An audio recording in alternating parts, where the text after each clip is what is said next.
Bismillah aytib ertalabdan yo'lga tushdim. Ko'rayotgan bo'lsanglar, yo'l yursam mol yurib O'rezor degan bozorga nihoyat yetib keldim. Ko'rayotgan bo'lsanglar, kiraverishlarni o'zidan shunaqa qilib ko'zinglarni o'ynatib hamma narsani qo'yib tashlagan. Oho, qimmat degan narsalarimizni yaxshi narxga olsak bo'lar ekan. O'rtoq bilan bozorda aylanib, hamma narsani ko'rib, og'imiz keyaverib, bu joyga cho'nchigini to'ldirib kelish kerak ekan degan fikrga keldik. Lekin shunaqa zo'r narsalar, shunaqa ko'p ekan. Biz yoshligimizda oqvaroni kesib, singa go'shtga qilib yopishtirib qo'ygan ekanmiz oynalarga. Archa bayram qilib, hamma har xil zar olib borgan ekan, hamma yoni bezatgan ekan. Hozirgi yoshlar bunga ko'nadimi deyim. Ular ham biz ham bolalarimiz uchun harakat qiladigan mamashalarimiz bilgan biladi buni ham.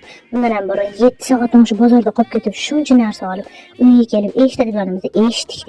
Aytgancha bu narsalarni nimaga olganimni, faqatga olganimni, qanaqa bezatishimni ko'rishishni xohlaysizlarmi? Unda keyingi video chiqishini albatta kutinglar.